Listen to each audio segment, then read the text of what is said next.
2017 नंतर असा कुठला चमत्कार झाला महानगरपालिकेमध्ये की कुठल्याही सर्वसामान्य नागरिकांच्या तक्रारीची दखल घेतली जात नाही।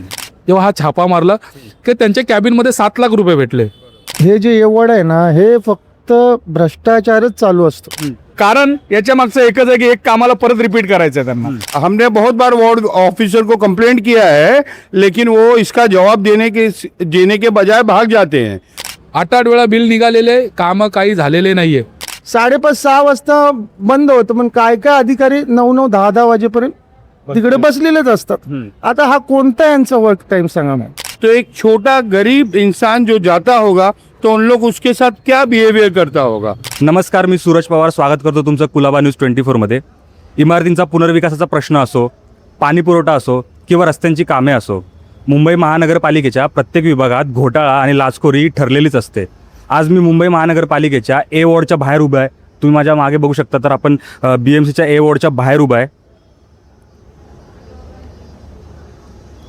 भ्रष्टाचाराच्या या वाळवीमध्ये आता ए वॉर्डातील घनकचरा व्यवस्थापन विभागही मागे राहिलेले नाही। प्रामाणिकपणे व्यवसाय करू इच्छिणाऱ्या एका महिला व्यावसायिकाला पालिकेच्या परवानगीसाठी हैराण करणाऱ्या अशाच एक लाचखोर अधिकाऱ्याचा बुरखा अखेर फाटला आहे। घरगुती जेवणाच्या गटार लाईन व चेंबर दुरुस्तीच्या कामाच्या परवानगीसाठी 1,25,000 रुपयांची लाच मागणाऱ्या ए वॉर्डातील दुय्यम अभियंता राधेश्याम विजयप्रसाद जयस्वाल याला लाचलुचपत प्रतिबंधक विभागाच्या ACB पथकाने बेड्या ठोकल्या आहेत। 19 ऑगस्ट 2026 रोजी ए वॉर्ड कार्यालयात 20,000 रुपयांची लाच स्वीकारताना ACBच्या पथकाने आरोपीला रंगेहात पकडले आहे। कारवाई दरम्यान जेव्हा या लाचखोर आरोपीची झडती घेतली तेव्हा त्याच्याकडे OnePlusचा एक मोबाईल, 7,03,060 रुपये रोख रक्कम मिळाली। यामुळे पालिकेमध्ये एकच खळबळ उडाली। आज याच भ्रष्टाचारासंदर्भात बोलण्यासाठी आपल्यासोबत जगदीश मदने, सामाजिक कार्यकर्ता, कुलाबा विधानसभा आज इथे उपस्थित आहेत। नेमकं त्यांच्या याबद्दलच्या काय भावना आहेत, काय रोष आहे, आपण जाणून घेणार आहोत। सर नमस्कार, स्वागत करतो तुमचं कुलाबा न्यूज 24 मध्ये। सर, BMC ए वॉर्डमध्ये एवढ्या मोठ्या प्रमाणातला भ्रष्टाचार सारखा समोर येतोय, काय सांगाल, काय परिस्थिती आहे? या वारंवार तक्रारी महानगरपालिकेला दिल्या जातात। 2017च्या पूर्वी सर्वसामान्यांच्या तक्रारीची दखल घेतली जात होती महानगरपालिकेमध्ये। 2017 नंतर असा कुठला चमत्कार झाला महानगरपालिकेमध्ये की कुठल्याही सर्वसामान्य नागरिकांच्या तक्रारीची दखल घेतली जात नाही। विधानसभेचे अध्यक्ष राहुल नार्वेकर हे स्वतः असतानाही ए वॉर्ड विभागामध्ये एवढ्या प्रमाणात भ्रष्टाचार होत आहे। आणि आता कालची पण ही एक गोष्ट दुर्भाग्यपूर्ण आहे। ए वॉर्ड विभागामध्ये सर्वसामान्य एक महिलेकडून पैशाची मागणी केली गेली आणि हे अधिकारी एवढे धीट आहेत की यांना काय वाटतं की आमच्या मागे कुठली शक्ती आहे आणि काय आहे, आणि एवढे रासरोसपणे यांचे उत्तर ऐकण्यासारखे असतात। जा आम्हाला काय फरक पडतो, बघेल मी। म्हणजे सर्वसामान्यांसाठी हा ए वॉर्ड राहिलेला नाहीये। आणि माझी आपल्या न्यूजच्या मार्फत एकच गोष्ट सांगायची आहे की हा ए वॉर्ड सर्वसामान्य नागरिकांसाठी त्यांच्या मूलभूत गरजांसाठी उपलब्ध करून द्यावा। कारण की पूर्वी जे नागरिक आपल्या पाण्यासाठी, गटरसाठी स्वतः ऍप्लिकेशन करायचे, पण आता काय झालंय की कुठल्या तरी व्यक्तीला जाऊन सांगायचं, तो जाऊन तिथे रिप्रेझेंट करणार, म्हणजे एक दलाली टाईप सिस्टम चालू झालंय ए वॉर्ड मध्ये। पण याच्या विरोधात आमचे बरेचसे लोक आहेत, सामाजिक कार्यकर्त्यांनी आवाज उचललेला आहे आणि हा पूर्णपणे कुलाब्यामध्ये आवाज उचलला जाणार आहे। एक सब इंजिनियर जो AE झालेला आहे वॉर्डामध्ये, एवढ्या छोट्याशा अधिकाऱ्याकडे 7 लाख रुपये मिळणे म्हणजे भरपूर मोठी गोष्ट आहे। माझ्या मते त्या वॉर्डाच्या त्या अधिकाऱ्याची कॅबिन चेक केली, पूर्ण वॉर्ड चेक केला असतं तर किती पैसे मिळाले असते, हे सगळ्यात महत्वाचं आहे। हे बघण्यासारखं आहे साहेब।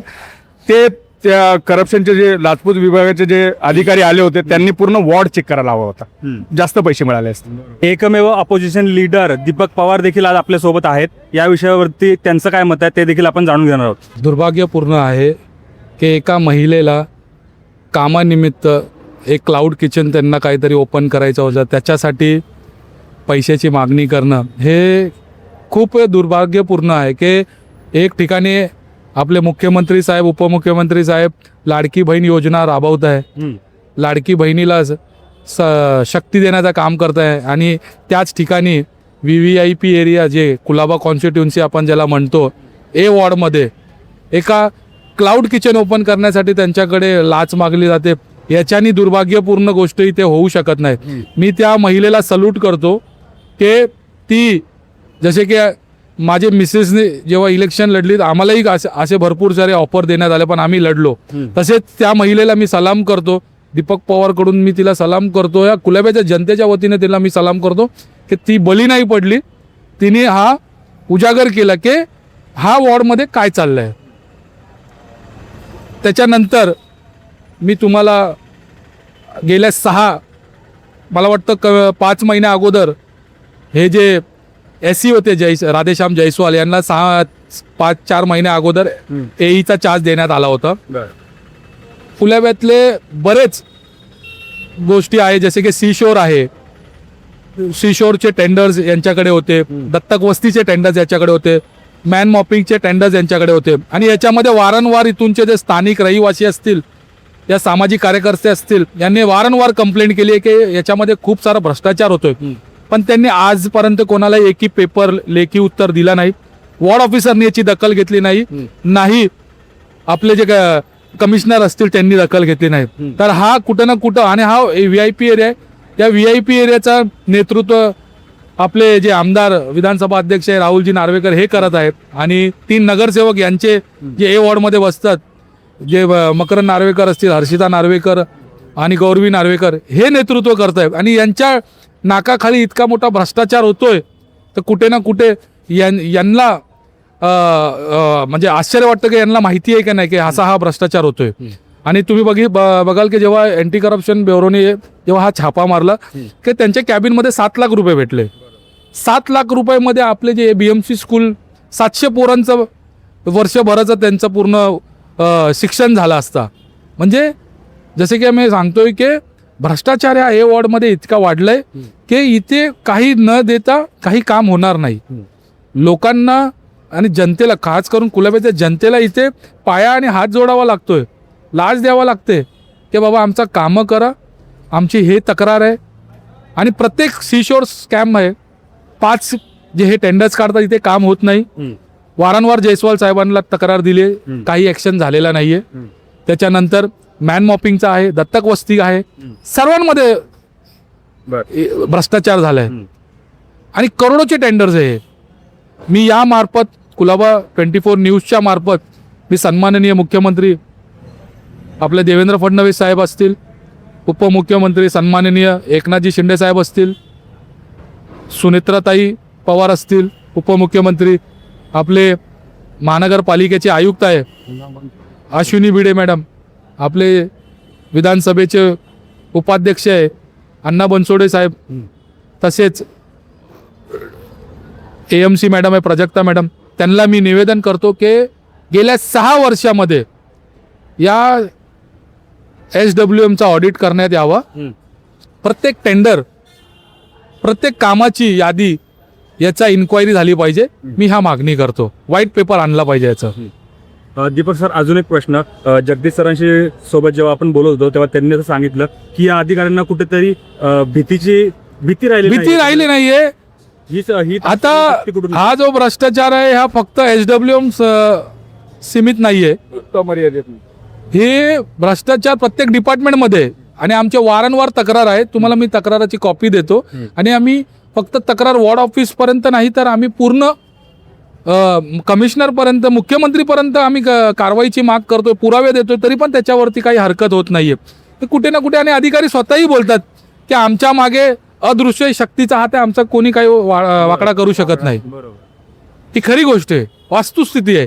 मला खूप सारे ॲक्टिव्हिस्टनी असेल या जनतेनी असेल जे जातात, त्यांचे काम नाही झाले की ते आम्हाला भेटायला येतात, अरे साहेब काहीतरी करा, आमचं काम होत नाहीये, आमचे गटर साफसफाई नाही. आता तुम्ही एक व्हिडिओ आहे जे एका मला वाटतं एका म्हणजे कॉलेज स्टुडंट आहे वाटतं, तिने, तुम्ही बघा मूर्तीनगरमध्ये जेव्हा पहिला पाऊस पडला तर मूर्तीनगर भरत आलेली, तिने व्हिडिओ टाकला की आम्ही मूर्तीनगरमध्ये नाही, आम्ही नाला सोपाऱ्याला राहतोय. तो व्हिडिओ किती व्हायरल झालेला.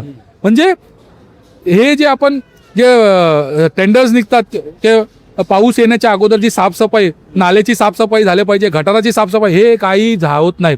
फक्त बिल निघतात आणि बिल पण कसे 1दा 2दा नाही तर 8 वेळा निघतात. हे आमच्याकडे पुरावे.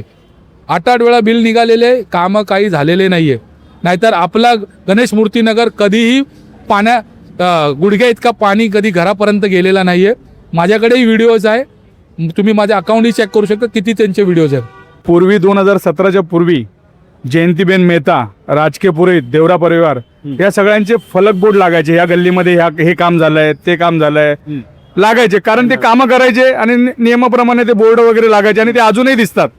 पण आता जे आमदार आहेत, नगरसेवक आहेत, यांचे फलक बोर्ड लागत नाहीत. कारण याच्या मागचं एकच आहे की एक कामाला परत रिपीट करायचं आहे त्यांना. बोर्ड लावल्यानंतर परत ते बोलते की बाबा लादी दिसेल ना ती, पण त्याच्यामुळे ते बोर्ड लागत नाहीत साहेब. मी आपल्या न्यूजच्या मार्फत या फलक बोर्ड पारदर्शिकेसाठी मी निवेदन देतो. मी ऑलरेडी प्रत्येक वॉर्डामध्ये निवेदन दिलेलं आहे. फलक बोर्ड लागलं पाहिजे, कारण की हा जनतेचा पैसा आहे. जनतेचा पैसा कुठे खर्च केला जातो, कोण कॉन्ट्रॅक्टर आहे, किती काम आहे, किती दिवसाचं आहे, कुठल्या दिवशी चालू होणार आहे, कुठल्या दिवशी संपणार आहे, हे प्रॉपर फलक बोर्ड लागण्यात यावे. कारण हा मुंबईकरांच्या कराचा पैसा आहे, कुणाच्या खिशातला पैसा नाही आहे. मग याचा हिशोब जनतेला माहिती असणं मी आपल्या न्यूज मार्फत ही विनंती करतो. मनसे उपविभाग अध्यक्ष दीपक सोनवणे सर देखील आज आपल्यासोबत आहेत. त्यांचं याबद्दलचं काय मत आहे आज आपण जाणून घेणार आहोत. सर, ए वॉर्डमधील भ्रष्टाचार समोर आलाय. एका महिलेकडे, जी गरीब महिला होती, जिला व्यवसाय सुरू करायचा होता, त्या महिलेकडे 1,25,000ची लाच मागण्यात आली. काय सांगा सर, काय प्रकरण आहे, कसं बघताय या सगळ्या गोष्टींकडे? हे जे एवढ आहे ना, हे फक्त भ्रष्टाचारच चालू असतो वर्षानुवर्ष. 2017 पासून जो भ्रष्टाचार चालू आहे, पहिला जे पत्र जायचे त्याचे उत्तर मिळायचे, कोणाच्याही सामान्य कार्यकर्त्यांचं पण उत्तर यायचं. पण आता जे झालंय ना, हे म्हणजे आपल्या लोकांना काही उत्तर मिळणार नाही. प्लस जेही काही कामं आहेत ती BJP मार्फत कामं होतात आणि कॉन्ट्रॅक्टर हे सर्व BJPचे आहेत. आणि जे काल भ्रष्टाचार जो झालेला आहे त्याच्यात हे सर्व कॉन्ट्रॅक्ट देणारे पण आहे. हा जो PMCचा जो जसवाल होता ना, ह्याने कॉन्ट्रॅक्ट सर्व BJP कार्यकर्त्यांना दिलेले आहेत. मी हे 35% घेऊन आणि मी हे पत्र 29/4/2026 रोजी हे मी दिलं होतं, पण मला ह्याचं काही उत्तर मिळालं नाही. वारंवार जातो, साहेब बाहेर आहे, दुसरा साहेब नाही आम्ही नाही देऊ शकतो, तिसरे साहेब आम्ही नाही देऊ शकतो. मग आम्ही हे उत्तर मागणार कोणाकडं? बरोबर. तर हे झाला भ्रष्टाचार उघड, ते चांगलं झालं. ॲक्च्युली पूर्ण अधिकाऱ्यांचे ड्रॉवर चेक करायला पाहिजे होते. एकाचं झालं, पूर्ण जर अधिकाऱ्यांचे ड्रॉवर चेक झाले असते तर इथे तर फक्त 20 लाखाची लाच होती, पण त्याच्या ड्रॉवरमधून 7 लाख रुपये काहीतरी मिळाले अशी आम्हाला खबर आहे. पण जर पूर्णच जर सर्वे डिपार्टमेंटमध्ये जर गेले असते ना तर चांगलं झालं असतं. आज त्यांना एक कळलं की अँटी करप्शन हे रोज यायला पाहिजे, रोज. कारण यांचं काम 5:30-6 वाजता बंद होतं, पण काय काय अधिकारी 9-9, 10-10 वाजेपर्यंत तिकडे बसलेलेच असतात. आता हा कोणता यांचा वर्क टाइम सांगा मग? त्याच्यासाठी हे गरजेचं आहे, यांना शिक्षा व्हायलाच पाहिजे आणि हे रोज व्हायला पाहिजे. एक अधिकारी नाही, सर्व अधिकाऱ्यांवर व्हायला पाहिजे. सामान्य दुय्यम अभियंत्याकडे 7 लाख रुपये कॅश मिळते जागेवर. हो. सर, किती प्रमाणात हा भ्रष्टाचार चालू आहे वॉर्डमध्ये? भरपूर. म्हणजे ते मला तर वाटतं 7 लाख म्हणजे ते तर ठेवून नसतील गेले, ते 1 दिवसात पण आले असतील. एक दिवसात नाही, कारण ते पैसे म्हणजे तिथं ठेवू शकत नाही, पैसे तर घरीच नेणार किंवा अकाउंटमध्ये. पण हे त्यांच्या ड्रॉमध्ये म्हणजे हे रोजची एवढी रक्कम येत असेल. कि आपके न्यूज़ के माध्यम से ये बताने चाहता हूँ जनता को कि दीपक जी जो हमारे मनसे के उप विभाग प्रमुख है, इन्होंने लेटर दिया था, इस पे कार्रवाई नहीं हुआ. ओ भाऊ, इस पे कार्रवाई नहीं हुआ तो एक छोटा गरीब इंसान जो जाता होगा तो उन लोग उसके साथ क्या बिहेवियर करता होगा. तो आपके न्यूज़ से माध्यम से रिक्वेस्ट है देवेंद्र जी और अश्विनी भिड़े मैडम जी, BMC ए वार्ड पर जितने भ्रष्ट अधिकारी है उस पर कड़क से कड़क एक्शन हो और जितने भी भ्रष्ट कॉन्ट्रैक्टर है उनको सबको ब्लैक लिस्ट किया जाए, ये आपसे गुजारिश है. धन्यवाद सर, धन्यवाद. जय महाराष्ट्र. ये जो ए वार्ड है, BMC ए वार्ड, ये हमारा सबसे भ्रष्टाचारी ऑफिस बन गया है, क्योंकि यहाँ जो कॉन्ट्रैक्टर को टेंडर मिला जाता है 40% ये BMC के अधिकारी मांग के हैं और फिर देते हैं. तो इसका बहुत सारा हम लोगों ने एलिगेशन किया है, लेकिन वार्ड ऑफिसर जी ने और हमारे एरिया के जो MLA है, नगर सेवक हैं, उन्होंने कुछ एक्शन नहीं लिया है. कल जो जायसवाल जी पकड़े गए उनके पास 7,03,000 रुपये निकला। उनके पास ड्रेनेज का, साफ सफाई का, समुंदर का, सब को इनके पास ही था, एक ही अधिकारी के पास सब था। और ये लोग 40% रख के सबको कॉन्ट्रैक्ट देते थे। तो इसका जिम्मेदार कौन है? ये हमने बहुत बार वार्ड ऑफिसर को कंप्लेंट किया है, लेकिन वो इसका जवाब देने के बजाय भाग जाते हैं। तो हमारा अश्विनी मैडम जी से और देवेंद्र फडणवीस सीएम जी से और रिक्वेस्ट है कि ये बीएमसी ए वार्ड पर जल्द से जल्द कार्रवाई हो। और हमारा एक और रिक्वेस्ट है कि 10 साल से ये बीएमसी में जो कॉन्ट्रैक्टर ने 3 बार पैसा पास कराया है एक ही काम का और काम भी नहीं हुआ है, उसका ऑडिट करके बिल निकालिए और वो कॉन्ट्रैक्टर पर घोर से घोर एक्शन लीजिए। Thank you.